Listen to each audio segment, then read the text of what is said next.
Hello students, मैं Amit sir wings class Chhapra में आपका स्वागत करता हूं। आज हम आपको लिए लाए हैं दो चर वाले रैखिक समीकरण।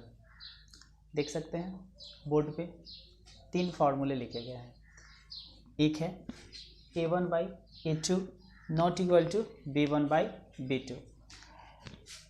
इस रेशियो पे अगर दोनों इक्वेशन है तो हमारा दोनों रेखाएं जो होती हैं वह प्रतिच्छेदी होती है और एक हल होते हैं। a1/a2 equal to b1/b2 not equal to c1/c2 है तो समांतर रेखाएं होंगी और उसका कोई हल नहीं होता है। उसके बाद आते हैं a1/a2 equal to b1/b2 equal to c1/c2 है तो वह समपाती होती हैं और उनके अनेक हल होते हैं। अब क्वेश्चन ये होता है कि सर a1 किसको बोलेंगे, b1 किसको बोलेंगे, c1 किसको बोलेंगे। तो जो हमें दो समीकरण दिए जाएंगे, ठीक है, जो दो समीकरण दिए जाएंगे उसमें से जो पहले समीकरण का x का मान होता है वह हमारा a1 का मान होता है। तो लिखते हैं, देखा जाए, हो जाएगा a1 इक्वल टू हम लोगों का हो जाएगा 2, b1 इक्वल टू हो जाएगा -3, c1 इक्वल टू हो जाएगा 13। समझ में आया। जो x का जो फर्स्ट समीकरण का x का जो वैल्यू होता है वो a1 होता है, y का जो वैल्यू होता है वो b1 होता है और बिना xy वाला जो होता है वो c1 होता है।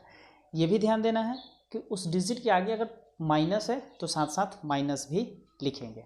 दूसरा जो समीकरण है वो a2 का मान होता है, तो x का जो मान है वो हमारा हो जाएगा a2, फिर b2 हो जाएगा -2 और c2 हो जाएगा 12। तो यहाँ से अब हम लोग इसको उस तीनों में से देखेंगे कि किस फॉर्मूले पे वो बैठता है। तो a1/a2 देखते हैं तो 2/3 -3 और -2, तो माइनस से माइनस कट गया। तो हम लोग देख सकते हैं 3/2 जो 3 है वो 3/2 के बराबर है नहीं है, तो हम लोग क्या लिखेंगे, नॉट इक्वल टू। यहाँ हम लोग सैम्बल लगा दिए नॉट इक्वल टू का। तो देख सकते हैं तीनों में से फर्स्ट ही जो फॉर्मूला है उस पर बैठ गया, यानी कि ये दोनों एक दूसरे को प्रतिच्छेद करेंगे और इसके एक हल होंगे, यानी कि इसके हल हैं। अगर हमारा क्वेश्चन ही कहता है अगर हल हैं तो हमें इसका x और y का मान निकालना है, तो हमें पता चल गया ना कि हल हैं, तो हम लोग x और y का मान निकालते हैं। ठीक है, तो चलते हैं समीकरण बनाया जाए। प्रश्न से चलते हैं, तो प्रश्न से जब चलेंगे तो 2x - 3y और ये जो +13 है इक्वल के इस साइड, उसको ले जाते हैं इक्वल के उस साइड, तो -13 इक्वेशन 1 कर लेते हैं।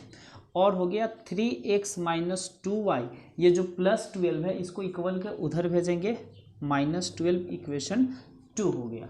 ठीक, अब x और y के मान निकालने के लिए हम लोग क्या करते हैं, पहले देखेंगे कि एक कोई x या कोई y का मान सेम मिल रहा है कि नहीं मिल रहा है। तो हमारा नहीं मिल रहा है, एक x के आगे 2 है और एक x के आगे 3 है, यही कार्य y में भी है। तो हम x और y के मान को बराबर करेंगे, तो पहले x के मान को बराबर कर लेते हैं। तो जो बराबर करने का रूल है, पहले समीकरण में जो x का गुणांक कोफिशिएंट होता है उसको नीचे वाले से मतलब समीकरण 2 में गुणा कर देते हैं, और जो x का जो कोफिशिएंट समीकरण 2 में जो है उसको समीकरण 1 से गुणा कर देते हैं। यानी कि हमारा जो ये वैल्यू दिया गया है, ये जो x के आगे जो 2 है इसको समीकरण 2 में गुणा कर लेते हैं, और समीकरण 2 में जो x का जो मान है उसको समीकरण 3 में गुणा कर लेते हैं। तो यहाँ से हम लोग को एक समीकरण मिलेगा ना, तो ये पूरा से गुणा करेंगे LHS और RHS दोनों साइड में। तो 3 दूना का 6x, 3 त्रिका 9y और 13 तियाँ 39। आगे बढ़ते हैं, 3 दूना का 6x, 2 दूना का 4 और 12 दूना का 24, ये हो गया। अब समीकरण ये 3 हो गया और ये 4 हो गया, तो थोड़ा लैंग्वेज यहाँ लिख लिया जाएगा कि समीकरण 3 में से 4 को घटाने पर लिख लिया जाएगा। ठीक, हम लिखते नहीं हैं, थोड़ा सा समय नहीं तो टाइमिंग बढ़ जाएगा। आगे बढ़ते हैं, तो साइन चेंज जब घटाते हैं ना तो दूसरा जो नीचे वाला समीकरण है उसमें जो प्लस है उसको माइनस और जो माइनस है उसको प्लस कर दिया जाता है। तो माइनस हो गया और ये जो माइनस है उसको प्लस कर लिए और इधर जो प्लस है उसको माइनस जो है उसको प्लस कर लिए। तो देख सकते हैं 166 हमारा प्लस में और 166 माइनस में है, दोनों से कट जाएगा। अब 9 जो 9y है 9y में से 4y को घटाएंगे, तो घटाएंगे तो माइनस वाला डिजिट जाते हैं तो -5 आ जाएगा और 39 में से 24 घटाएंगे तो -15 आ जाएगा।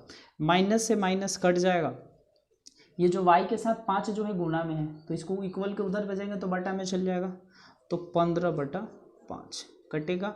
तो y का मान कितना आ गया हम लोगों का, y बराबर आ गया 3।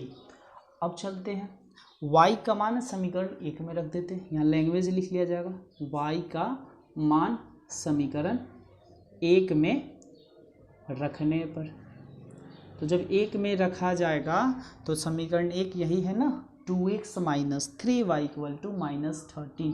तो यहाँ से 2x - 3 इंटू वाई के जगह पे क्या कर लेंगे 3 कर लेंगे -13, तो 2x - 9 - 13, 2x - 13 और -9 इक्वल के उधर जाएगा तो +9 हो जाएगा।